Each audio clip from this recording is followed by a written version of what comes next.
Vai tudo cair de novo.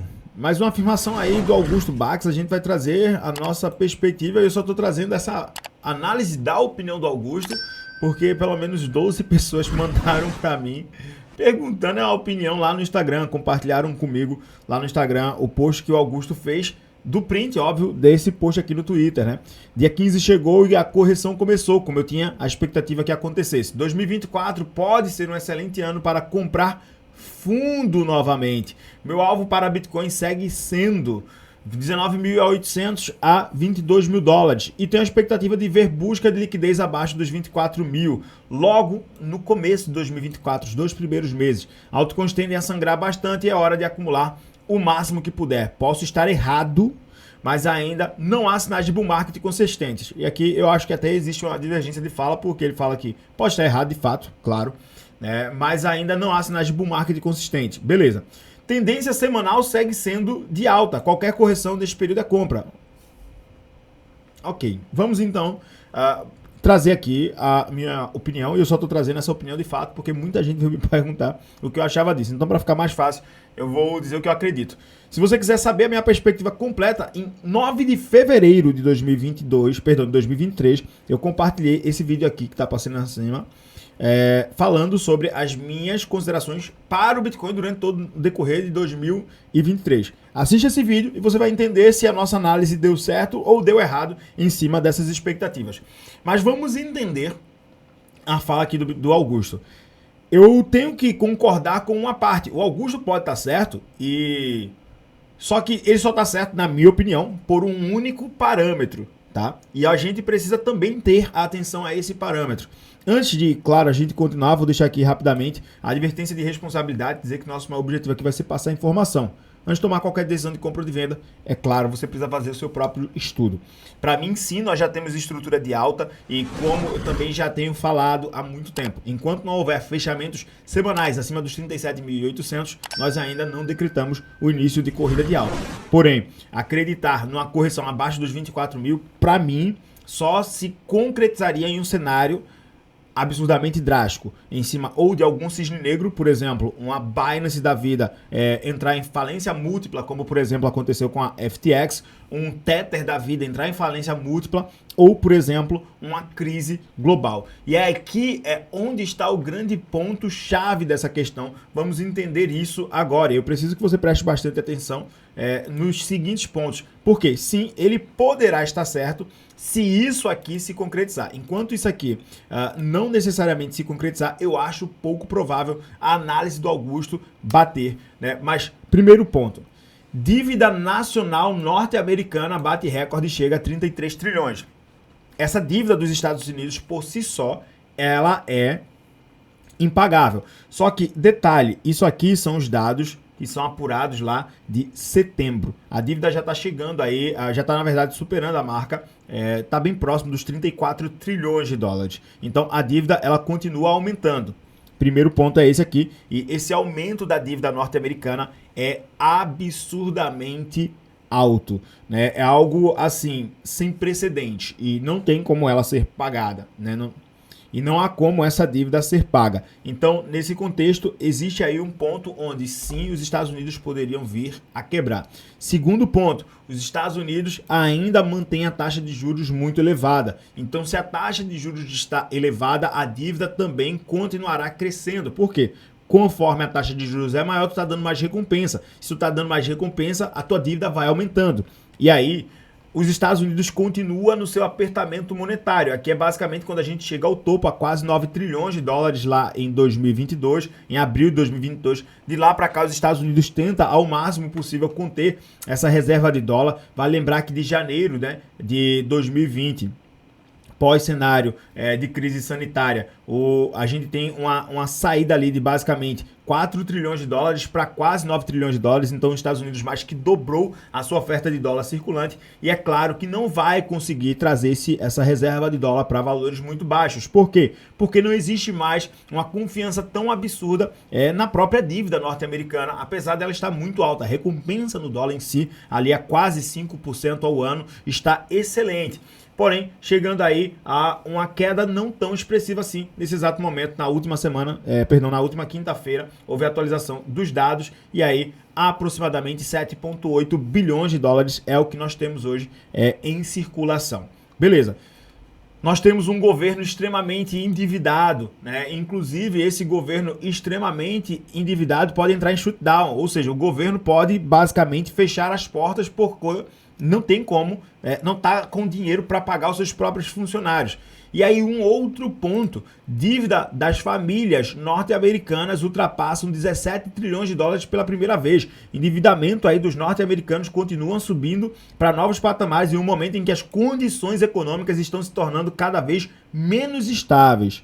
A dívida das famílias estabeleceram um novo recorde aí de 17,05 trilhões durante o primeiro trimestre, crescendo 148 bilhões ou quase 1% em relação ao quarto trimestre de 2022, de acordo com a reserva, o Banco Federal, o Federal Reserve, né? Isso é um dado, uma notícia que saiu em maio. Isso é, de acordo com o relatório lá do primeiro trimestre. A dívida norte-americana continua subindo. E só para vocês terem noção, só de cartão de crédito, a dívida dos Estados Unidos, do consumidor norte-americano, quebra aí a marca de 1 trilhão de dólares. Esses dados aqui já são um pouco mais recentes, eles vêm agora de agosto. Então entenda, a dívida norte-americana continua subindo, o consumidor está extremamente endividado, as famílias estão extremamente endividadas, estão precisando, por exemplo, se você tomava banho com um sabonete Dove, agora vai ter que comprar o sabonete Evan. Se você consome, sei lá, picanha no seu almoço, estão trocando a picanha ou a carne bovina pela carne de frango, porque é mais barata. Então, isso acontecendo já mostra um cenário que o padrão de consumo norte-americano nesse exato momento está mudando. Então, sim, não descartaria a análise do Augusto, porque o cenário de crise ainda é iminente e o risco sobre o dólar é muito alto. O risco da gente ver uma quebra muito forte dentro dos mercados norte-americanos é absurda. E quando isso, ou se isso se concretizar, não dá necessariamente dizer para onde o mercado cripto vai parar. A gente pode finalmente chegar lá nos 12 mil que o Augusto prega desde quando o Bitcoin quebrou ali a faixa dos 22 mil dólares. Pode ser que a gente consiga visitar essa região por conta desse cenário aqui iminente, né? E aí tem, é claro, alguns pontos que são essenciais. O mercado começou a adicionar liquidez. Só que existe também uma interpretação pelo movimento, inclusive, tanto institucional quanto varejista do Bitcoin, os detentores de longo prazo do Bitcoin, quase toda a oferta que há disponível nas corretoras tem diminuído e chegado a níveis mínimos de longos prazos. Ou seja, o número de bitcoins que estão sendo alcançados ou que estão disponíveis dentro das corretoras está ficando cada vez menor. Ou seja, quem tem bitcoin está comprando, está tirando das corretoras e está guardando. A gente pode interpretar isso também como uma reserva de valor no próprio bitcoin. A gente começa a ter esta interpretação. Mas, claro, também temos a entrada de institucionais por conta dos ETFs. Os ETFs, inclusive, já estão acumulando Bitcoin há muito tempo. E aí também, Felipe, mas será que o institucional não poderia manipular o mercado para jogar o preço do Bitcoin para baixo? Não descartaria isso, mas eu não consideraria isso como uma principal opção, até porque nós estamos vendo grandes empresas fazendo acumulação do Bitcoin e de forma absurda também nas regiões atuais. O próprio... o cara da MicroStrategy, o Michael Saylor, o cara continua comprando bitcoins, continua adicionando saldo de bitcoins a preços inclusive acima dos 30 mil dólares. A BlackRock está comprando bitcoin acima também dos 30 mil dólares. Então, naturalmente, a gente pode sim ter quedas do mercado. Só que para onde o preço do Bitcoin vai parar? E aí eu não estou falando das altcoins, a gente pode ver as altcoins derretendo 90%, 120%, 400% aí de derretimento em cima das altcoins. Contudo, se uma crise estoura, uma bolha fiduciária estoura de forma absurda dentro do mercado, a gente pode ir dormir no dia e acordar com o Bitcoin a 120 mil dólares. A gente pode ir dormir no dia e acordar no outro dia com o Bitcoin a 5 mil ou a 3 mil dólares. E não dá para ter necessariamente a projeção de como isso acontecerá. Vamos supor que um 2008 se reerga mais uma vez, né, e a gente veja uma crise onde bancos quebram, né, falência múltipla, né, basicamente aí do sistema financeiro novamente dos Estados Unidos aconteça, pode ser que o Bitcoin seja caçado como a grande reserva. e aí todo mundo se queira se desfazer do dólar. E a gente vai ter uma pressão tão absurda no preço do Bitcoin que basicamente não dá para dizer onde ele vai parar. Ou a gente também pode ter um movimento extremamente contrário. E é por isso que nós precisamos ter cuidado, né, com determinadas afirmações para as altcoins, que basicamente são startups de tecnologia que trazem um modelo em blockchain, né, e uma série de aplicativos descentralizados. O rolê é outro, mas em cima do Bitcoin, cara, é uma incógnita, porque a gente não sabe como o mercado se comportará naturalmente caso isso aconteça. Para terminar essa parte aqui mais analítica em termos de informação ou de cenário macro, temos até uma afirmação aqui do Ray Dalio, né? O Ray Dalio falando o seguinte, tá? Ray Dalio alerta para a crise de dívida norte-americana. Isso saiu basicamente nessa sexta-feira, dia 17, tá? O famoso investidor Ray Dalio fez um alerta sobre a delicada situação fiscal norte-americana. Segundo ele, vamos enfrentar uma crise de dívida neste país. Ele estava dando uma entrevista e aí ele ressaltou o papel fundamental da dinâmica de oferta e demanda na definição da velocidade com que a crise se desenvolve. Ele disse que tem monitorado de perto a situação à medida em que ela evolui. A dívida nacional dos Estados Unidos já superou o patamar assustador dos 33 trilhões de dólares, como a gente falou aqui. O crescimento da dívida norte-americana tem sido especialmente acelerado nos últimos anos, impulsionando principalmente por um aumento expressivo nos gastos federais entre os anos de 2019 a 2021, né? Principalmente ali no ciclo bruto da crise sanitária global. Bom, as preocupações de Dalio, no entanto, vão além dos elevados níveis de dívida. Ele considera a possibilidade de que o crescimento econômico fique parado em níveis próximos a zero. Acho que vamos ter uma desaceleração significativa da economia. Ele acrescentou que os Estados Unidos estão no início de uma crise de dívida tardia e de grande ciclo. Isso provocaria uma desaceleração econômica preocupante para os Estados Unidos. Dalio frequentemente comenta que é necessário reformar a economia dos Estados Unidos, especial aí a sua dependência do capitalismo. Vamos enfrentar uma crise de dívida nesse país. Acredito que a rapidez com que isso acontecerá dependerá desse problema de oferta versus demanda e então estou observando isso muito de perto. Bom, nós temos aí, de fato, o cara tem aí, é gestor da maior gestora de hedge do mundo, ou seja, digamos que a corretora de proteção patrimonial do mundo. E aí, para a gente terminar aqui essa parte, 2 pontos. Primeiro, shutdown norte-americano, né? Basicamente, o governo dos Estados Unidos pode aí fechar suas portas por falta de pagamento. Isso já aconteceu 4 vezes esse ano, já foi prorrogada 4 vezes. Congresso dos Estados Unidos evita shutdown temporariamente, mas coloca um bode na sala de Biden. O Congresso dos Estados Unidos empurrou para o início de 2024 a interminável novela referente à liberação de dinheiro para o financiamento das agências federais norte-americanas. Depois de a Câmara dos Representantes ter aprovado, na terça-feira, dia 14, o financiamento temporário do governo. O Senado fez o mesmo na noite de ontem, na verdade aí foi dia 15, foi na última quarta-feira. Bom, sem shutdown do governo, sem corte em programas vitais, declarou o líder da maioria do Senado, o democrata Chuck Schumer. Este é um grande resultado para o povo americano. O texto evita que o chamado shutdown segue agora para a sanção do presidente Biden, que inclusive iam ficar sem dinheiro no dia 17. Aí é lógico que aprovou.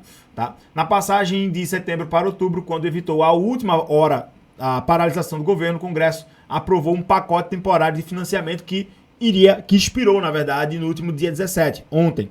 Além de prazos relativamente curtos, o Congresso, de certo modo, largou um bode no salão oval da Casa Branca. O novo pacote agora estabelece 2 prazos temporários.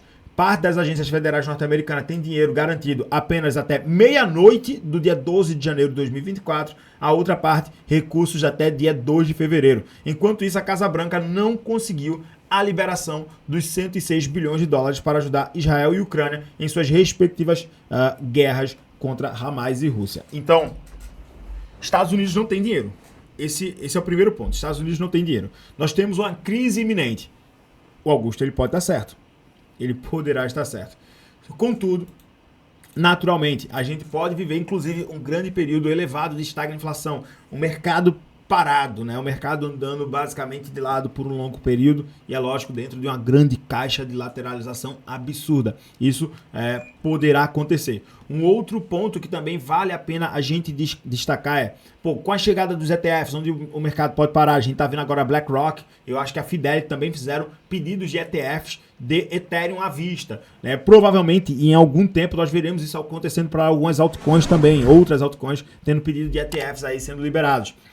Contudo, dentro desse contexto, né, enquanto não houver entrada de liquidez massiva, e essa entrada de liquidez massiva só acontecerá a partir do momento em que o Banco Central norte-americano começar a imprimir dinheiro. Essa entrada de dinheiro, novamente, só vai entrar muito, mas muito provavelmente a partir de 3 pontos.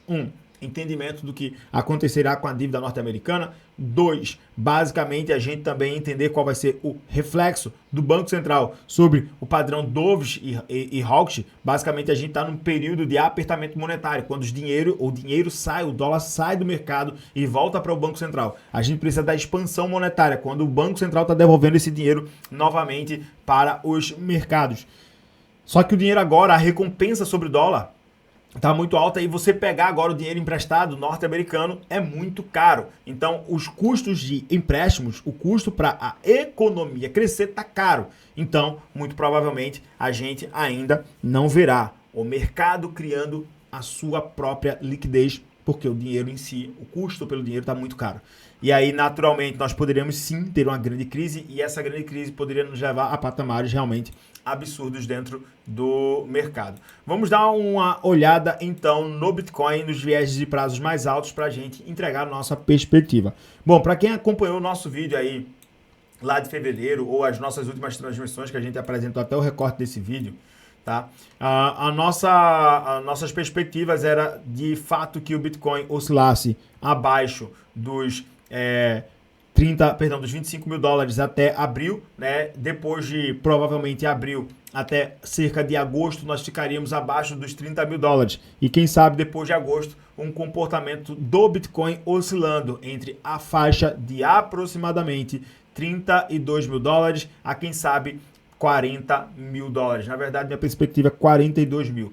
Não acredito, apesar dessa correção parcial do Bitcoin estar acontecendo, que nós, por esse comportamento do mercado atual, se surgir um cisne negro, se surgir uma crise, é lógico que provavelmente iremos abaixo, tá? Aí eu vou deixar separada essa região. Nessa volta para baixo, acredito que a região de oscilação do Bitcoin seja ali 25 a 30 mil dólares. Eu ainda não consigo mais enxergar, não consigo mais enxergar a volta do Bitcoin, por exemplo, para os 21 mil ou até mesmo para o nosso fundo majoritário ali próximo dos 18 mil dólares. Aqui tem a quebra da FTX que nos leva ali próximo dos 16 mil, mas eu não consigo enxergar esses 2 pontos pela estrutura atual do mercado sendo alcançada. A minha visão é que se acontecesse uma correção muito bruta dentro do mercado, né, provavelmente chegaríamos até os 25 mil dólares. Tá? Agora é lógico que no cenário de crise, gente, qualquer número aqui eu posso dizer, vai nos 3 mil dólares, tá? Mas aí no cenário de crise não dá para dizer naturalmente a que preço chegaremos. Bom, baseado no padrão de comportamento atual do Bitcoin, a correção ela é natural. Por quê? Puxando a última base de preço que o Bitcoin criou entre as faixas de cerca de 25.500 dólares a 27 mil dólares, eu puxo aqui então uma retração FIBO daquilo que é de fato a nossa base de preço e até o momento atual. Atualmente, baseado na própria FIBO, nós temos uma retração entre as faixas dos 38 mil dólares a um suporte nos 35 mil. Acredito que isso aqui é consolidação de preço para continuação de movimento.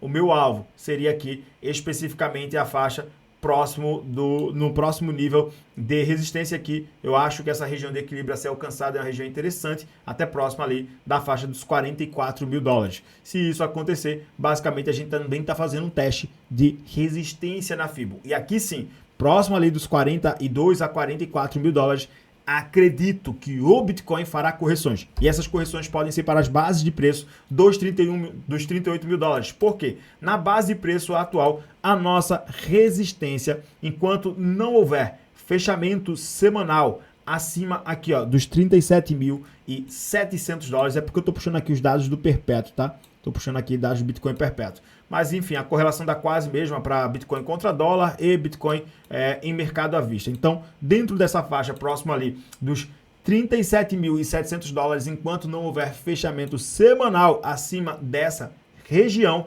provavelmente vamos oscilar entre os bases de preço aqui, 34 mil, até próximo ali dos 38. A partir do momento em que quebrarmos essa região, faremos movimentos muito rápidos até 43 mil dólares e posteriormente até 47 mil dólares. Contudo, a zona de equilíbrio aqui é o meu próximo alvo e a partir daqui talvez eu pense aí em fazer algumas parciais em alguns swings que estou aberto nas altcoins. Porém, cenário ainda como o próprio Augusto disse, né? Estrutura semanal de fato continua em um belíssimo viés de alta. Não acredito em correções do Bitcoin agora que nos leve, por exemplo, à região que o próprio Augusto determinou aí, né, como a expectativa dele, que seria essa região aqui mais embaixo, com consolidações lá próximo da casa dos 24 mil dólares. Não consigo enxergar essa perspectiva ainda se concretizando com os dados que nós temos atual a nível global. Tá? Ainda não acredito nisso, na minha visão, por enquanto. Se fizermos correções parciais, 34 mil dólares. Correções mais severas, até próximo dos 31 mil dólares, acredito que seja a nossa base. E aí, bom, se surgir um cisne negro, efetivamente não dá para dizer necessariamente o que vai acontecer. Só que cisne negro a gente não prevê, a gente só se prepara para eles. Né? Por quê? Porque o mercado pode chegar nos 70 mil dólares agora. O mercado pode chegar nos 80 mil. O mercado pode chegar nos 58 mil. E aqui é tudo chutômetro. E aí, como a gente não se baseia por chute, a gente tem que se basear realmente pelos dados. Os dados, pelo menos na minha leitura, trazem essa perspectiva para o mercado cripto. Espero que você esteja bem posicionado neste exato momento, porque nós estamos tendo aí uma oportunidade desde a quebra dos desde as consolidações dos 25 mil dólares até esse exato momento, tanto nas altcoins quanto no Bitcoin. E aí eu vou te fazer um convite para estar no nosso canal Telegram, tem o link aqui fixado na descrição, e também fazer parte aqui do nosso projeto SensoScript, a nossa sala aí de sinais, onde você vai ter a oportunidade não somente de pegar nossas posições em mercados futuros, mas as nossas estratégias de posição para o mercado à vista, tanto de curto, médio e longo prazo. Se você quiser saber como a gente está operando, o convite para que você possa fazer parte, só escanear esse QR Code aqui. Tamo junto, é só o começo e até o nosso próximo conteúdo. Papai do céu, abençoe e multiplique demais sobre a tua vida. Deixa a opinião também através dos comentários. Fui, beijo, tchau.